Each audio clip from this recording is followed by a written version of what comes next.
My dear friends and professionals, I am Uday Singh Advocate speaking. ನೀವೆಲ್ಲರೂ ಸಹ ನನ್ನ channel ಅನ್ನು ನೋಡ್ತಾ ಇದ್ದೀರಿ ಅಂತ ನಾನು ಅಂದ್ಕೊಂಡಿದ್ದೀನಿ. ಶೇರ್ ಮಾಡಿ, ಲೈಕ್ ಮಾಡಿ, ಕಮೆಂಟ್ ಮಾಡಿ ಮತ್ತು ನನ್ನ ಚಾನೆಲ್ಗೆ ಯಾರು ಸಬ್ಸ್ಕ್ರೈಬ್ ಆಗಿಲ್ಲ ದಯವಿಟ್ಟು ಸಬ್ಸ್ಕ್ರೈಬ್ ಆಗಬೇಕಂತ ಕೇಳ್ಕೊಳ್ತಾ ಇವತ್ತು ನಾನು ಆಯ್ಕೆ ಮಾಡ್ಕೊಂಡಿರ್ತಕ್ಕಂಥ ವಿಷಯ ಅಂತಂದ್ರೆ ಹಿಂದೂ ಅವಿಭಕ್ತ ಕುಟುಂಬದ ಆಸ್ತಿ ಮತ್ತು ಅದರ ಹಂಚಿಕೆ ಹೇಗಾಗುತ್ತೆ ಎಂಬುದರ ಬಗ್ಗೆ ಈ ಒಂದು ವಿಡಿಯೋ ಮೂಲಕ ಒಂದಿಷ್ಟು ವಿವರಣೆಯನ್ನು ಕೊಡಲಿಕ್ಕೆ ನಾನು ಇಷ್ಟಪಡ್ತಾ ಇದ್ದೀನಿ.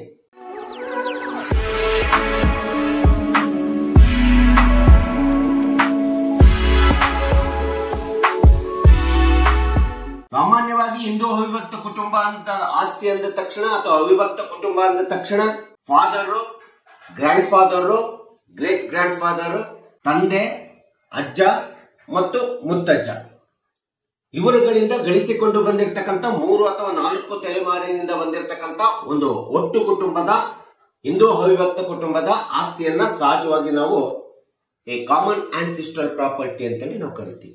ಇಂಥ ಒಂದು ಹಿಂದೂ ಅವಿಭಕ್ತ ಕುಟುಂಬದ ಆಸ್ತಿ ಏನಿದೆಯಲ್ಲ, ಇದರೊಳಗೆ ಇವತ್ತಿನ ದಿನಗಳಲ್ಲಿ Hindu joint family property partition ಒಳಗಡೆ ಹೆಣ್ಮಕ್ಳಿಗೂ ಸಹ ಸಮಾನ ಅವಕಾಶ ಇದೆ. 2005ರ ನಂತರ ಕಾಯ್ದೆ ಬಂದಿರತಕ್ಕಂಥದ್ದು ನಾವು ನೋಡ್ತಾ ಇದ್ದೀವಿ. ಸೊ ಈ ಒಂದು ಆಸ್ತಿಯ ಹಂಚಿಕೆ ಮತ್ತು ಹಿಂದೂ ಜಾಯಿಂಟ್ ಫ್ಯಾಮಿಲಿ ಪ್ರಾಪರ್ಟಿ ಎಂಬತಕ್ಕಂಥದ್ದು ಹೇಗ್ ಬಂತು ಅಂತೇಳಿ ನಾವು ನೋಡ್ತಾ ಹೋದ್ರೆ, ಈ ಒಂದು ಅವಿಭಕ್ತ ಕುಟುಂಬ ಎಂಬತಕ್ಕಂಥದ್ದು ನಮ್ಮ ದೇಶದೊಳಗಡೆ ಅಥವಾ ನಮ್ಮ ಸಮಾಜದ ವ್ಯವಸ್ಥೆ ಒಳಗಡೆ ಹಿಂದೂ ಕಾಯ್ದೆಯ ಪ್ರಕಾರ 2 ಹಿಂದೂ ಲಾಗಳಲ್ಲಿ, ಹಿಂದೂ ಸ್ಕೂಲ್ ಆಫ್ ಲಾ ಅಂತ ಹೇಳ್ತೀವಿ, ಆ 2 ಹಿಂದೂ ಸ್ಕೂಲ್ ಆಫ್ ಲಾ ಮೂಲಕ ಇವತ್ತು ಹಿಂದೂ ಜಾಯಿಂಟ್ ಫ್ಯಾಮಿಲಿ ಪ್ರಾಪರ್ಟಿ ಎಂಬತಕ್ಕಂಥದ್ದು ಅಸ್ತಿತ್ವಕ್ಕೆ ಬರ್ತಾ ಇದೆ, ಬೆಳೆದು ಬಂದಿದೆ. ಒಂದು ಮಿತಾಕ್ಷರ ಆಫ್ ಹಿಂದೂ ಲಾ ಅಂತ ಹೇಳಿ ಕರಿತೀವಿ, ಮಿತಾಕ್ಷರ ಸ್ಕೂಲ್ ಆಫ್ ಹಿಂದೂ ಲಾ ಅಂತ ಹೇಳಿ ಹೇಳ್ತೀವಿ.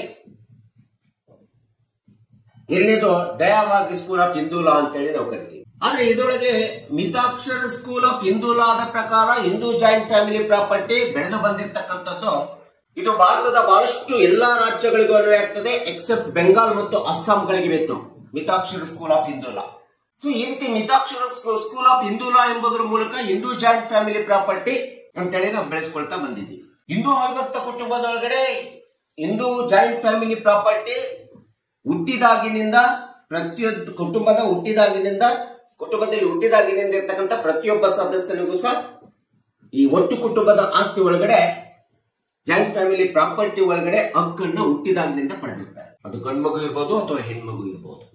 ಈಗ ಬದಲಾದಂತ ಕಾಯ್ದೆ ಪ್ರಕಾರ ಹೆಣ್ಣು ಮಕ್ಕಳಿಗೂ ಸಹ ಹುಟ್ಟಿದಾಗಿನಿಂದ ಹಕ್ಕನ್ನು ಕೊಡಲಾಗಿದೆ. ಹಿಂದೂ ಅವಿಭಕ್ತ ಕುಟುಂಬ ಕಾಯ್ದೆಯಲ್ಲಿ ನಾವು ನೋಡ್ತಾ ಹೋದಾಗ ಉತ್ತರಾಧಿಕಾರತ್ವ ಕಾಯ್ದೆ ಹಿಂದೂ ಸಕ್ಸೆಷನ್ ಆಕ್ಟ್ 1956 ಅಮೆಂಡ್ಮೆಂಟ್ ಆಯ್ತು 2005ರಲ್ಲಿ.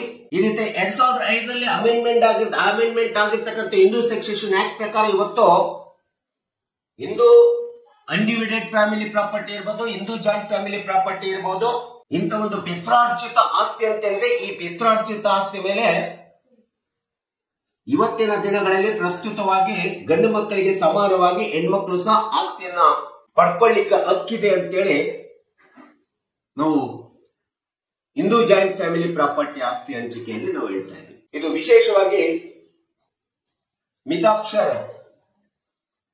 ಸ್ಕೂಲ್ ಆಫ್ ಹಿಂದೂ ಲಾ ಅಂತೇಳಿ ನಾವು ಈ Mitakshara school of Hindu law ಪ್ರಕಾರ ಒಟ್ಟು ಕುಟುಂಬದ ಆಸ್ತಿ ನಿರ್ವಹಣೆ ಆಗ್ತದೆ, ನಿಯಂತ್ರಣ ಆಗತಕ್ಕಂಥದ್ದು ನಾವು ನೋಡಬಹುದು. ಹಾಗೆ ದಯಾವಾಗ್ ಸ್ಕೂಲ್ ಆಫ್ ಲಾ ಏನಿದೆ, ದಯಾವಾಗ್ ಸ್ಕೂಲ್ ಆಫ್ ಹಿಂದೂ ಲಾದೊಳಗಡೆ ಕುಟುಂಬದ ಆಸ್ತಿ ಒಳಗಡೆ ಹುಟ್ಟಿದಾಗಿನಿಂದ ಹಕ್ಕನ್ನ ಕೊಡ್ಲಿಕ್ಕೆ ಸಾಧ್ಯ ಇಲ್ಲ. ಅದು ಯಾರು ಆಸ್ತಿ ಗಳಿಸಿರ್ತಾರೆ ಅವರು ಗಳಿಸಿರ್ತಕ್ಕಂಥವರು ಸತ್ತು ಹೋದ ನಂತರ ಆ ಆಸ್ತಿ ಹಕ್ಕನ್ನ ಆ ಕುಟುಂಬದವರಿಗೆ ಬರ್ತದೆ. ಅದು ಒಟ್ಟು ಕುಟುಂಬ ಇರ್ಬೋದು, ಇನ್ಯಾವುದೇ ಕುಟುಂಬ ಇರ್ಬೋದು. ದಯಾವಾಗ್ ಸ್ಕೂಲ್ ಆಫ್ ಲಾ ಪ್ರಕಾರ ಈ ಒಂದು ಹಿಂದೂ ದಯಾವಾಗ್ ಸ್ಕೂಲ್ ಆಫ್ ಲಾದ ಕಾರ್ಯನಿರ್ವಹಣೆ ಭಾರತದ ದೇಶದೊಳಗಡೆ ವಿಶೇಷವಾಗಿ 2 ರಾಜ್ಯಗಳಲ್ಲಿ ಅನ್ವಯ ಆಗ್ತದೆ.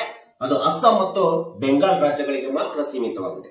ಈ ಒಂದು ಸ್ಕೂಲ್ ಲಾ ಪ್ರಕಾರ ಕುಟುಂಬದ ಆಸ್ತಿಯನ್ನು ಹುಟ್ಟಿದಾಗಿನಿಂದ ಪಡ್ಕೊಳ್ಳಿಕ್ಕೆ ಸಾಧ್ಯ ಇಲ್ಲ, ಗಳಿಸಿದಂತ ವ್ಯಕ್ತಿ ಸತ್ತು ಹೋದ ನಂತರ ಕೇಳಬೇಕಾಗಿರ್ತದೆ. ಹೀಗೆ Mitakshara school of Hindu law ಮತ್ತು Dayabhaga school of Hindu law ಪ್ರಕಾರ ಇವತ್ತು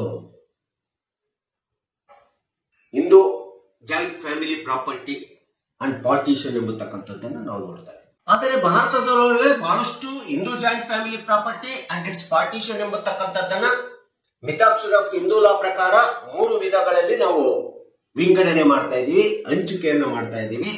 ಅದು ಮೊಟ್ಟ ಮೊದಲನೇದಂತಂದ್ರೆ ಪಿತ್ರಾರ್ಜಿತ ಆಸ್ತಿ ಅಂತ ಹೇಳ್ತೀವಿ, ಆನ್ಸಿಸ್ಟ್ರಲ್ ಪ್ರಾಪರ್ಟಿ ಅಂತ ಹೇಳಿ ಕರಿತೀವಿ. ಒಂದು ವೇಳೆ ಅಜ್ಜ ಗಳಿಸಿದಂತ ಆಸ್ತಿಯನ್ನ ತನ್ನ ಮೊಮ್ಮಗನಿಗೆ ಏನಾದ್ರೂ ವಿಲ್ ಬರೆದ್ರೆ ಆಗ ಮಗ ಮತ್ತು ಮೊಮ್ಮಕ್ಕಳಿಗೂ ಸಹ ಈ ಒಂದು ಪಿತ್ರಾರ್ಜಿತ ಆಸ್ತಿಯಲ್ಲಿ ಹಿಂದೂ ಅವಿಭಕ್ತ ಕುಟುಂಬದೊಳಗಡೆ ಹಕ್ಕು ಬರ್ತಕ್ಕಂಥದ್ದು ನಾವು ನೋಡ್ತಾ ಇದ್ದೇವೆ. ಇದು ಪಿತ್ರಾರ್ಜಿತ ಆಸ್ತಿ ಒಂದು ಪ್ರಮುಖವಾದಂತ ವಿಧ, ಹಿಂದೂ ಅವಿಭಕ್ತ ಕುಟುಂಬದೊಳಗಡೆ ಆಸ್ತಿಯ ಹಂಚಿಕೆ. ಇನ್ನು ಎರಡನೇ ಒಂದು ವಿಧ ಅಂತಂದ್ರೆ ಹಿಂದೂ ಜಾಯಿಂಟ್ ಫ್ಯಾಮಿಲಿ ಒಳಗಡೆ ಜಾಯಿಂಟ್ ಫ್ಯಾಮಿಲಿ ಅಕ್ವೈರ್ಡ್ ಪ್ರಾಪರ್ಟಿ ಅಂತ ಹೇಳ್ತೀವಿ. ಅಂದ್ರೆ ಒಟ್ಟು ಕುಟುಂಬದೊಳಗಡೆ ಇದ್ದು ಜಂಟಿಯಾಗಿ ಕುಟುಂಬದವರು ಗಳಿಸಿರ್ತಕ್ಕಂಥ ಆಸ್ತಿಯನ್ನ ಜಂಟಿ ಮತ್ತು ಒಟ್ಟು ಕುಟುಂಬದ ಗಳಿಕೆಯ ಆಸ್ತಿ ಅಂತೇಳಿ ನಾವು ಕರಿತೀವಿ. ಒಟ್ಟು ಕುಟುಂಬದೊಳಗಡೆ ಇದ್ದಂತ ಸಂದರ್ಭಗಳಿಗೆ ವ್ಯಕ್ತಿ ವೈಯಕ್ತಿಕವಾಗಿ ಗಳಿಸಿರ್ತಕ್ಕಂಥ ಆಸ್ತಿ ಇದ್ದು ಸಹ ಜಾಯಿಂಟ್ ಫ್ಯಾಮಿಲಿ ಪ್ರಾಪರ್ಟಿ ಅಂತೇಳಿ ಇನ್ಕ್ಲೂಡ್ ಮಾಡ್ತೀವಿ. ಅಥವಾ ಇಡೀ ಕುಟುಂಬದ ಎಲ್ಲ ಸದಸ್ಯರು ಸೇರಿ ಗಳಿಸಿರ್ತಕ್ಕಂಥ ಆಸ್ತಿಯನ್ನು ಸಹ ಹಿಂದೂ ಜಾಯಿಂಟ್ ಫ್ಯಾಮಿಲಿ ಪ್ರಾಪರ್ಟಿ ಅಂತೇಳಿ ನಾವು ಹೇಳ್ಬೇಕಾಗುತ್ತೆ. ಉದಾಹರಣೆಗೆ ತಂದೆ ಒಂದು ವ್ಯಾಪಾರವನ್ನು ಸ್ಟಾರ್ಟ್ ಮಾಡಿರ್ತಾನೆ, ಆ ವ್ಯಾಪಾರದಲ್ಲಿ ಮಗನ ಪಾಲುಗಾರಿಕೆಯೂ ಸಹ ಇರ್ತದೆ, ಮಗನ ಕಾಂಟ್ರಿಬ್ಯೂಷನ್ ಸಹ ಇರ್ತದೆ. ಸೊ ಈ ರೀತಿ ತಂದೆ ಮತ್ತು ಮಗ ಕೂಡಿ ಮಾಡಿದಂತ ವ್ಯಾಪಾರ ತುಂಬಾ ಅತಿ ದೊಡ್ಡದಾಗಿ ಬೆಳೀತದೆ. ಆವಾಗ ಕುಟುಂಬವು ಸಹ ದೊಡ್ಡದಾಗ್ತಾ ಹೋಗ್ತದೆ. ಆ ಬೆಳೆದಂತ ವ್ಯಾಪಾರ ಅಥವಾ ಒಂದು ಬಿಸ್ನೆಸ್ ಎಂಬತಕ್ಕಂತಿದೆ ಅದು ಅಂತಿಮವಾಗಿ ಜಾಯಿಂಟ್ ಫ್ಯಾಮಿಲಿ ಪ್ರಾಪರ್ಟಿ ಆಗ್ತದೆ, joint sources of income family property ಆಗ್ತದೆ. ಅದು ಬರೀ ತಂದೆ ಅಥವಾ ಮಗನ ಎಕ್ಸ್ಕ್ಲೂಸಿವ್ ಪ್ರಾಪರ್ಟಿ ಆಗಲಿಕ್ಕೆ ಸಾಧ್ಯ ಇಲ್ಲ. It becomes joint family property ಅಂತೇಳಿ ನಾವು ಹೇಳ್ಬಿಡ್ತೀವಿ. ಇನ್ನು ಮೂರನೇ ಒಂದು ವಿಧ ಅಂತಂದ್ರೆ ಹಿಂದೂ ಜಾಯಿಂಟ್ ಫ್ಯಾಮಿಲಿ ಪ್ರಾಪರ್ಟಿ ಒಳಗಡೆ ಬರ್ತಕ್ಕಂಥದ್ದು ಸೆಲ್ಫ್ ಅಕ್ವೈರ್ಡ್ ಪ್ರಾಪರ್ಟಿ ಅಂತ ಹೇಳ್ತೀವಿ. ಪಿತ್ರಾರ್ಜಿತ ಆಸ್ತಿ, ಜಂಟಿ ಕೌಟುಂಬಿಕ ಗಳಿಸಿರ್ತಕ್ಕಂಥ ಆಸ್ತಿ, ಮೂರನೇದು ಸೆಲ್ಫ್ ಅಕ್ವೈರ್ಡ್ ಪ್ರಾಪರ್ಟಿ. ಸ್ವಯಾರ್ಜಿತ ಆಸ್ತಿ ಅಂದ್ರೆ ಒಬ್ಬ ವ್ಯಕ್ತಿ ತನ್ನದೇ ಆದಂತ ವೈಯಕ್ತಿಕವಾದಂತ ವ್ಯವಹಾರ ಅಥವಾ ತನ್ನದೇ ಆದಂತ ಬೌದ್ಧಿಕ ಮತ್ತು ಶಾರೀರಿಕ ಶ್ರಮವನ್ನು ಹಾಕಿ ಅಥವಾ ತನ್ನದೇ ಆದಂತ ಒಂದು ಸರ್ಕಾರಿ ನೌಕರಿ ಉದ್ಯೋಗವನ್ನು ಪಡ್ಕೊಂಡು ಗಳಿಸಿರ್ತಕ್ಕಂಥ ಯಾವುದೇ ಆಸ್ತಿಯನ್ನ ಸ್ವತಂತ್ರವಾಗಿ ಸ್ವಾಯತ್ತತೆಯಿಂದ ಗಳಿಸಿರ್ತಕ್ಕಂಥ ಯಾವುದೇ ಆಸ್ತಿಯನ್ನ ನಾವು ಸಹಜವಾಗಿ ಸೆಲ್ಫ್ ಅಕ್ವೈರ್ಡ್ ಪ್ರಾಪರ್ಟಿ ಅಂತೇಳಿ ನಾವು ಕರಿತೀವಿ. ಅದಕ್ಕೆ ತನ್ನದೇ ಆದಂತ ಒಂದು ದಾಖಲೆಗಳನ್ನು ಹೊಂದಿರ್ತಾರೆ.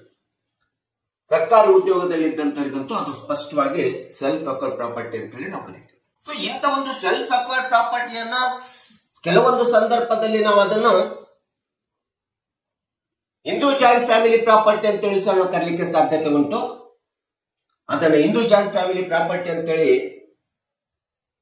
ನಾವು ಹಂಚಿಕೆ ಮಾಡ್ಕೊಳ್ಳಿಕ್ಕೂ ಅಂತ ಅವಕಾಶವೂ ಸಹ ಇರ್ತದೆ.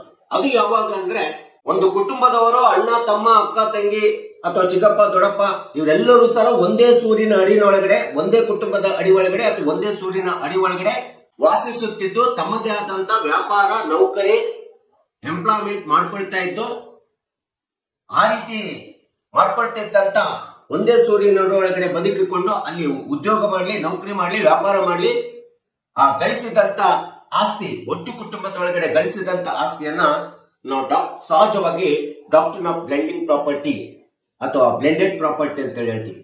ಆದ್ರೆ ಬ್ಲೆಂಡಿಂಗ್ ಪ್ರಾಪರ್ಟಿಯನ್ನ ಒಟ್ಟು ಕುಟುಂಬದ ಆಸ್ತಿ ಒಳಗಡೆ ಸೇರಿಸತಕ್ಕಂಥದ್ದು, ಬಿಡುತ್ತಕ್ಕಂಥದ್ದು ಪ್ರಾಪರ್ಟಿ ಹೋಲ್ಡರ್ ಏನಿದೆಯಲ್ಲ ಅದನ್ನು ಗಳಿಸಿರ್ತಕ್ಕಂಥ ವ್ಯಕ್ತಿ ಅವನು ಡಿಸೈಡ್ ಮಾಡ್ತಾನೆ ಮತ್ತು ಅವನು ಅದು ತನ್ನ ಸ್ವಯಾರ್ಜಿತ ಆಸ್ತಿ ಅಂತೇಳಿ ಅವನು ಪ್ರೂವ್ ಮಾಡಬೇಕಾಗುತ್ತೆ.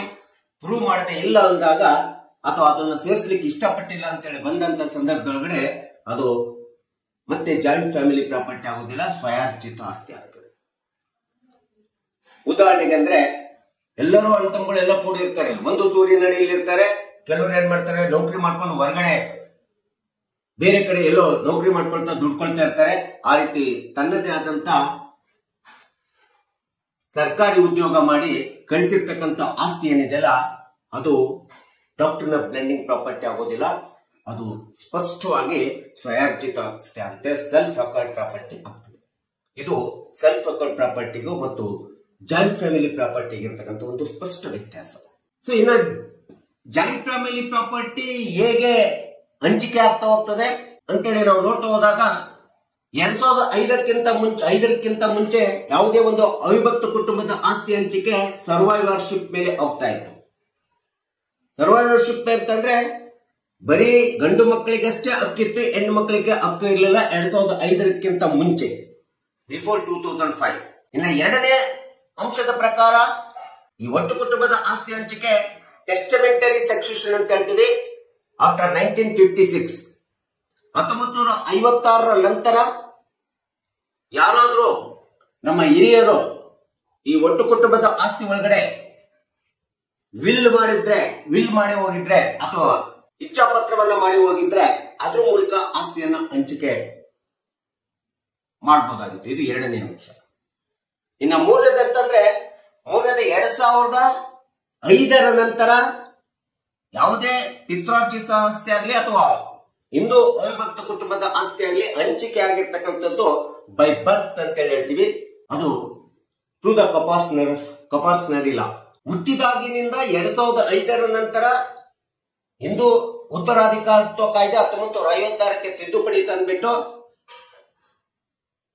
ಸಹಭಾಗಿತ್ವ ಕಾಯ್ದೆಯ ಪ್ರಕಾರ ಹೆಣ್ಣು ಮಕ್ಕಳಿಗೂ ಸಹ ಸಮಾನವಾದಂತ ಹಕ್ಕು ಹಿಂದೂ ಅವಿಭಕ್ತ ಕುಟುಂಬದ ಆಸ್ತಿ ಒಳಗಡೆ ಅಥವಾ ಇನ್ಯಾವುದೇ ಪಿತ್ರಾರ್ಜಿತ ಆಸ್ತಿ ಒಳಗಡೆ ಸಮಾನ ಹಕ್ಕು ಹೆಣ್ಣು ಮಕ್ಕಳಿಗೂ ಸಹ ಇದೆ ಅಂತೇಳಿ ನಾವು ಈ ಒಂದು ತಿದ್ದುಪಡಿ ಕಾಯ್ದೆಯಲ್ಲಿ ನಾವು ನೋಡ್ತಾ ಇದೀವಿ, ಹಿಂದೂ ಸಕ್ಸೆಷನ್ ಆಕ್ಟ್ 2005. ಸೊ ಈ ಒಂದು ಕಾಯ್ದೆ ಪ್ರಕಾರ ಹೆಣ್ಮಕ್ಳು ಸಹ ಪಾಲುದಾರಿಕೆಯನ್ನ ಕೇಳಬಹುದು. ಸೋದರರು ಹೇಗೆ ಆಸ್ತಿಯ ಪಾಲನ್ನು ಕೇಳ್ತಾರೋ ಅದೇ ತರ ಇವತ್ತು ಹೆಣ್ಮಕ್ಳು ಸಹ ಕೇಳ್ಬೋದು.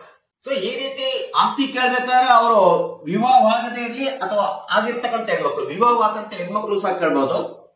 ಇವತ್ತು ಮದುವೆ ಆಗಿ ಎಷ್ಟೇ ವರ್ಷ ಆಗಿರಲಿ ಪಿತ್ರಾರ್ಜಿತ ಆಸ್ತಿ ಮತ್ತು ಹಿಂದೂ ಅವಿಭಕ್ತ ಕುಟುಂಬದ ಜಾಯಿಂಟ್ ಫ್ಯಾಮಿಲಿ ಪ್ರಾಪರ್ಟಿ ಒಳಗೆ ಕೇಳಲಿಕ್ಕೆ ಹಕ್ಕಿದೆ 2005ರ ಕಾಯ್ದೆ ಪ್ರಕಾರ.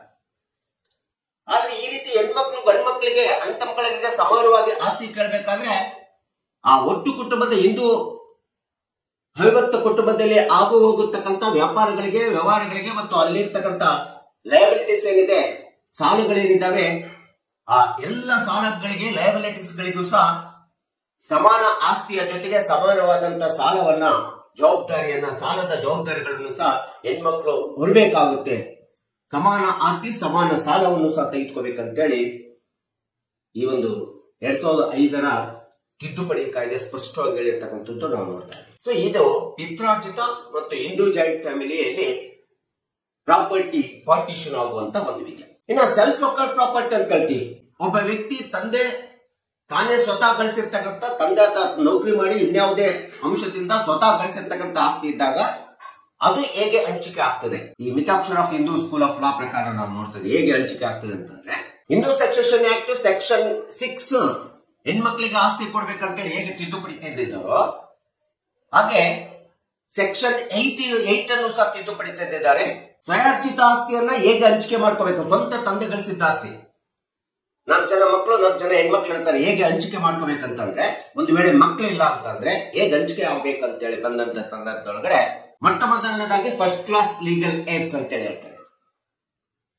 ಎ ದರ್ಜೆಯಲ್ಲಿ ಬರುವಂತ ಕಾನೂನುಬದ್ಧ ಹಕ್ಕುದಾರರು, ವಂಶಸ್ಥರು. ಎ ದರ್ಜೆಯಲ್ಲಿ ಬರುವಂತ ಕಾನೂನುಬದ್ಧ ಹಕ್ಕುದಾರರು ಅಂತಂದ್ರೆ ಮಗ ಇರಬಹುದು, ಮಗಳಿರ್ಬಹುದು, ಯಾವುದೇ ವಿಧವೆ ಇರಬಹುದು, ಮಗಳು ವಿಧವೆ ಇರಬಹುದು ಅಥವಾ ತಾಯಿ ಇರಬಹುದು. ಇವರೆಲ್ಲರೂ ಸಹ ಫಸ್ಟ್ ಕ್ಲಾಸ್ ಲೀಗಲ್ ಏರ್ಸ್ ಬರ್ತಾರೆ. ಸೆಲ್ಫ್ ಲೋಕಲ್ ಪ್ರಾಪರ್ಟಿಯನ್ನ ಹಂಚಿಕೆ ಮಾಡ್ಕೋಬೇಕಾದ್ರೆ ಇದು ಮೊದಲನೇ. ಇನ್ನ ಸೆಕೆಂಡ್ ಕ್ಲಾಸ್ ಲೀಗಲ್ ಏರ್ಸ್ ಯಾರ್ಯಾರು ಬರ್ತಾರೆ ಅಂತಂದ್ರೆ, ತಂದೆಯ ಆಸ್ತಿ ಒಳಗಡೆ ಅಥವಾ ಸೆಲ್ಫ್ ಲೋಕಲ್ ಪ್ರಾಪರ್ಟಿ ಒಳಗಡೆ ಹಂಚಿಕೆ ಮಾಡ್ಕೊಳ್ಳಿಕ್ಕೆ ಫಾದರ್, ತಂದೆಯ ಅಣ್ಣ ತಮ್ಮಂದಿರು ಮತ್ತು ಅಕ್ಕ ತಂಗಿಯರು ಯಾವುದೇ ಸೆಲ್ಫ್ ಲೋಕಲ್ ಪ್ರಾಪರ್ಟಿ ಒಳಗಡೆ ಇವರು ಸಹ ಹಕ್ಕು ಕೇಳಲಿಕ್ಕೆ ಇರ್ತದೆ. ಇದು ಸೆಕೆಂಡ್ ಕ್ಲಾಸ್ ಲೀಗಲ್ ಏರ್ಸ್ ಅಂತೇಳಿ ನಾವು ಕರಿತೀವಿ. ಮತ್ತು ಇನ್ನೊಂದು ವಿಧ ಅಂತಂದ್ರೆ ಸೆಲ್ಫ್ ಲೋಕಲ್ ಪ್ರಾಪರ್ಟಿ ಹಂಚಿಕೆ ಆಗುತ್ತಕ್ಕಂಥದ್ದು ಅಗ್ನೆಂಟ್ಸ್ ಅಂತೇಳಿ ಕರಿತೀವಿ. ಅಗ್ನೆಂಟ್ಸ್ ಅಂತಂದ್ರೆ ತಂದೆಗೆ ಯಾವುದೇ ಮಕ್ಕಳಿಲ್ಲ ಅಂದಾಗ ತಂದೆಯ ಸಂಬಂಧಿಕರು, ಪುರುಷ ಸಂಬಂಧಿಕರು ಅಂತ ಹೇಳ್ತೀವಿ, ತಂದೆಯ ಸಂಬಂಧಿಕರು ಅಂತೇಳಿ ನಾವು ಕರಿತೀವಿ, ಅಥವಾ ಅಗ್ನೆಂಟ್ಸ್ ಅಂತೇಳಿ ನಾವು ಹೇಳ್ತೀವಿ. ಇವರಿಗೆ ಒಂದು ಹಕ್ಕು ಹೋಗ್ತದೆ. ಇನ್ನೊಂದು ಕಾಗ್ನೆಟ್ಸ್ ಅಂತೇಳಿ ಕರಿತೀವಿ. ಕಾಗ್ನೆಟ್ಸ್ ಅಂತಂದ್ರೆ ತಾಯಿಯ ಕಡೆ ಸಂಬಂಧಿಕರಿಗೆ ಆಸ್ತಿ ಹೋಗ್ತದೆ. ಈ ರೀತಿ ಸೆಲ್ಫ್ ಅಕ್ವೈರ್ಡ್ ಪ್ರಾಪರ್ಟಿಯನ್ನು 4 ವಿಧದಲ್ಲಿ first class legal heirs, second class legal heirs, agnates ಮತ್ತು ಕಾಗ್ನೆಂಟ್ಸ್ ಅಂತೇಳಿ ಈ 4 ವಿಧದಲ್ಲಿ ಸೆಲ್ಫ್ ಅಕ್ವೈರ್ಡ್ ಪ್ರಾಪರ್ಟಿಯನ್ನ ನಾವು ಟ್ರೀಟ್ ಮಾಡ್ತೀವಿ. ಮತ್ತು ಹಂಚಿಕೆಯನ್ನ ಹಿಂದೂ ಲಾ ಪ್ರಕಾರ, ಹಿಂದೂ ಸಕ್ಸೆಷನ್ ಆಕ್ಟ್ ಪ್ರಕಾರ ನಾವು ಇದನ್ನೆಲ್ಲ ನೋಡ್ತಾ ಹೋದಾಗ ಹಂಚಿಕೆ ಆಗ್ತಕ್ಕಂಥ ನೋಡ್ತೀವಿ. ಆದ್ರೆ ಈ ಒಂದು ಸೆಲ್ಫ್ ಅಕ್ವೈರ್ಡ್ ಪ್ರಾಪರ್ಟಿಯನ್ನ ಯಾವಾಗಲೂ ಸಹ ಜಾಯಿಂಟ್ ಫ್ಯಾಮಿಲಿ ಪ್ರಾಪರ್ಟಿ ಅಂತೇಳಿ ಪರಿಗಣಿಸಬೇಕಾದ್ರೆ ಅದು ಆ ಹೋಲ್ಡರ್ ಗಳಿಸಿರ್ತಕ್ಕಂಥ ವ್ಯಕ್ತಿ ಏನಿದಲ್ಲ ಅವನು ಡಾಕ್ಟ್ರಿನ್ ಆಫ್ ಬ್ಲೆಂಡಿಂಗ್ ಅನ್ನ ಇನ್ಸರ್ಟ್ ಮಾಡಿದಾಗ, ಅಪ್ಲಿಕೇಬಲ್ ಮಾಡ್ಕೊಂಡಾಗ, ಅಥವಾ ಬ್ಲೆಂಡೆಡ್ ಪ್ರಾಪರ್ಟಿ ಅಂತೇಳಿ ಕನ್ಸಿಡರೇಷನ್ ಮಾಡಿದಾಗ, ಇನ್ಕಾರ್ಪೊರೇಟ್ ಮಾಡಿದಾಗ, ಇನ್ಸರ್ಟ್ ಮಾಡಿದಾಗ ಮಾತ್ರ ಇದರಲ್ಲಿ ಹಿಂದೂ ಜಾಯಿಂಟ್ ಫ್ಯಾಮಿಲಿ ಅಂತೇಳಿ ಅನ್ಸ್ಕೊಳ್ತದೆ. ಆಗ ಈ ಎಲ್ಲ ತಂದೆ, ಮಗ, ಮಗಳು ಮತ್ತು ತಾಯಿ ಇವರಿಗೆ ಬಿಟ್ಟು ಉಳಿದ ಎಲ್ಲ ಸೆಕೆಂಡ್ ಕ್ಲಾಸ್ ಲೀಗಲ್ ಏಡ್ಸ್ ಸಹ ಸೆಕ್ಷನ್ 8 ಪ್ರಕಾರ ಕ್ಲೈಮ್ ಮಾಡ್ಲಿಕ್ಕೆ ಹಕ್ಕು ಇದೆ ಸೆಲ್ಫ್ ಅಕ್ವೈರ್ಡ್ ಪ್ರಾಪರ್ಟಿ ಒಳಗಡೆ ಅಂತೇಳಿ ಹೇಳಿರ್ತಕ್ಕಂಥದ್ದು ನಾವು ನೋಡ್ತಾ ಇದ್ದೀವಿ. ಸೊ ಹೀಗೆ ಹಿಂದೂ ಅವಿಭಕ್ತ ಕುಟುಂಬದ ಆಸ್ತಿ ಮತ್ತು ಅದರ ಹಂಚಿಕೆ, Hindu joint family property and its partition ಅಥವಾ ಡಿಸ್ಟ್ರಿಬ್ಯೂಷನ್ ಹೇಗಾಗುತ್ತೆ ಎಂಬತಕ್ಕಂಥದ್ದನ್ನ ನಾವು ಈ ಒಂದು ಹಿಂದೂ ಲಾ ಪ್ರಕಾರ Mitakshara school of law, Dayananda school of law, ancestral property, joint family property and its partition, self-acquired property and its partition ಹೇಗಿರ್ತದೆ. ಸೊ ಡಾಕ್ಟ್ರಿನ್ ಆಫ್ ಬ್ಲೆಂಡಿಂಗ್ ಅನ್ವಯ ಆದಾಗ ಅದು ಹೇಗೆ ಜಾಯಿಂಟ್ ಫ್ಯಾಮಿಲಿ ಪ್ರಾಪರ್ಟಿ ಆಗ್ತದೆ, ಸೆಲ್ಫ್ ಅಕ್ವೈರ್ಡ್ ಪ್ರಾಪರ್ಟಿ ಅಂತೇಳಿ ಸೊ ಒಂದು ಸಂಕ್ಷಿಪ್ತವಾದಂತ ವಿವರಣೆಯನ್ನು ನಾನು ಈ ವಿಡಿಯೋ ಮೂಲಕ ನಿಮ್ಮ ಎದುರಿಗೆ ಹೇಳಿದ್ದೀನಿ. ದಯವಿಟ್ಟು ನನ್ನ ವಿಡಿಯೋ ಇಷ್ಟ ಆಗಿದ್ರೆ ಶೇರ್ ಮಾಡಿ, ಲೈಕ್ ಮಾಡಿ, ಕಮೆಂಟ್ ಮಾಡಿ ಮತ್ತು ನನ್ನ ಚಾನಲ್ಗೆ ಇನ್ನೂ ಯಾರು ಸಬ್ಸ್ಕ್ರೈಬ್ ಆಗಿಲ್ಲ ದಯವಿಟ್ಟು ಸಬ್ಸ್ಕ್ರೈಬ್ ಆಗ್ಬೇಕಂತ ಕೇಳ್ಕೊಳ್ತಾ ಇವತ್ತಿನ ವಿಷಯಕ್ಕೆ ವಿರಾಮ ಹೇಳ್ತೀನಿ. ನಾನು ಇನ್ನೊಂದು ವಿಷಯ ತೆಗೆದುಕೊಂಡು ನಿಮ್ಮ ಮುಂದೆ ಬರ್ತೀನಿ. ಜೈ ಹಿಂದ್, ಜೈ ಕರ್ನಾಟಕ.